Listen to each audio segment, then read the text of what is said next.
We're pleased to be here at the Center for Civil and Human Rights in Atlanta, Georgia. And our guest today is Mr. Henry Thomas. And he's very special in terms of our movement and bringing about changes. And when they had the sit-ins in 1960, he was the organizer of a group called NDAG, and Nonviolent Action Group. And many of the organizations of students on the college level came together to form SNCC. And NDAG was one of those groups that joined us in Raleigh, North Carolina. But our guest went on to not only work with the sit-ins in 1960, but he was one of the original freedom riders out of Washington, D.C. that was recruited by CORE, Congress of Racial Equality.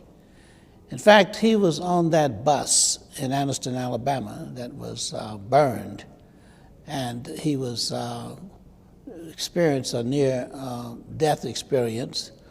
But even after he experienced that just horrible and horrific episode in Anniston, Alabama, when the Freedom Rides continued with the students in Nashville, he then rejoined the Freedom Rides and continued to go, in spite of that experience, back to the rides on into Jackson, Mississippi as well.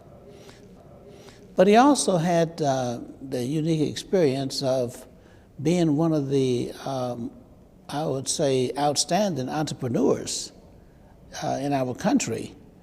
So he was interested in the economic development and social equality, but also economic advancement of people who were oppressed and deprived. So we want to have the opportunity to discuss with him some of the things that he remembers in the days of the 60s, and also any other topic that we might explore. Thank you for being here and joining us in this opportunity to share with others. Bernard, it is my pleasure. Tell me, what are some of the memories that you have that stand out that you think would be important to share with others in terms of your experiences and the movement and things that shape your values? Bernard, one of the things I've done for the past 5 or 6 years, I've spoken to young people, and specifically to young Jews and young African Americans. As a matter of fact, I'll be doing that again this year, tomorrow at the Temple. And what I talk with them about, and some of them don't know or understand the kind of collaboration and cooperation between blacks and Jews during the Civil Rights Movement.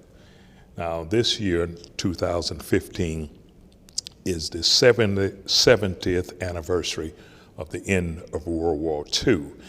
And I bring that up because World War II was a victory for the Allies. The headlines read, "Germany surrendered to the Allies." And so whenever we talk about World War II and the defeat of Germany, we always say it was the Allies that did it. We had important allies in the Civil Rights Movement. As you know, on the Freedom Ride, 50% of the Freedom Riders were white, and 65% of those whites that were there, 65% of them were Jews. So we have a special obligation. We have special thanks to say to Jewish Americans who joined us. And as you probably know also, when the 3 civil rights workers were murdered in Mississippi, 2 of them were Jews. So you had 2 Jews that were killed with the 1 black person there. So Jews were very important to our struggle, and I say that to young people because a lot of them don't know it. And I dare say that probably a lot of people are not aware of just how important Jews were to our civil rights struggle. They were very important in the founding of the NAACP. They were very important in the funding of both the NAACP, SCLC, and CORE as well. There was a time when blacks and Jews work very closely together. And I'm pretty sure it still happens now, but as a part of that history, that's what I like to talk to people about. Well, that's a very important topic, and it does get lost when we start talking about our history and all of the, the Jewish people who participated and worked together with us. I had shared the same experience with them, and we went to jail and was beaten, and I was very much impressed with the fact that they identified with the suffering that we were experiencing. And they too were slaves Yes. at one point. Yes. And they have a history of that kind of oppression. And they identified with us rather than those who were our oppressors. Yeah.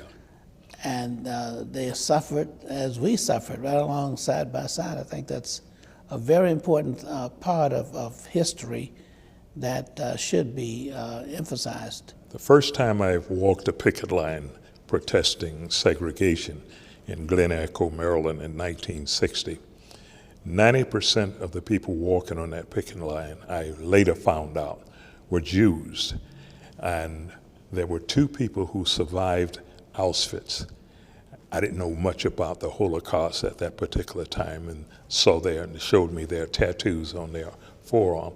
And so I asked, just curiously, why were you out here walking a picket line protesting what was happening to black folks? And he said to me, nobody was there in Germany to protest what was happening to Jews. And it was a part of his vow and that of his family that if they ever saw injustice perpetrated against anyone, that they could not stand idly by. And so that was my first time working with Jews and understanding something about what had happened to them. Also, the Jews who lived in that community just maybe 10 years prior to that were not allowed to buy homes in that particular community. They were all working for a government entity that was located there in that particular county, but they were not allowed until they went to court to buy homes. That was my first time understanding that there was a great deal of discrimination against Jews here in this country as well. So, and of course, since that time, I had a greater appreciation for the Jews who worked with us and fought with us in our struggle.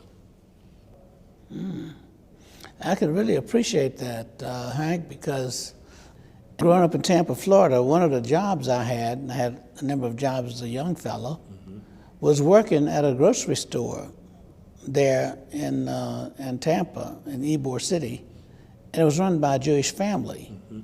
And the first job I had was mopping the floors. Then the next job they had me to do was bagging groceries next to the cashier. And the cashier was a sister of the brothers who ran the place. Then I made me a cashier because whenever she left, I had to do the job of the cashier. Sure. So I got experience doing the cashier's job. Then they put me on the vegetable counter. And what they were doing was circling me around at different jobs in the store. I even was a butcher, Hank. I know how to make sausage. I know how to keep kosher. Okay. Okay. Uh-huh. And I know how to even cook some of that food, that kind of thing. They used to take me home when they had parties on the weekend to help out, and so I ate Jewish food, kosher and all that kind of stuff, et cetera. I really enjoyed that food. There was a lot of it too. And we were just like family. Then they took me out after the store closed on Sundays, open a half day on Sundays. They taught me how to drive their delivery truck. Guess how old I was? 14.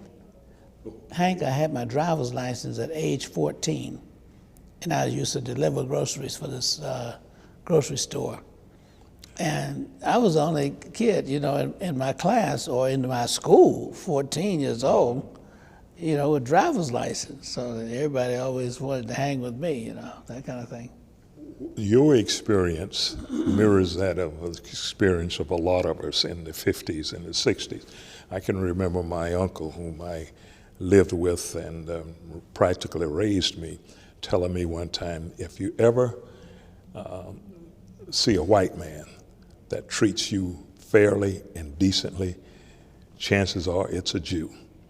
And this was the kind of, if you will, mores that I grew up with, that any white person who treats you well is probably a Jew, because and it wasn't until much later on that I learned something about the core of the Jewish culture, in that they know what they had been through, and they wanted to make sure that certainly they don't put anyone else through that, or they have empathy for anyone else who has been there. So we have this brotherhood of being victims.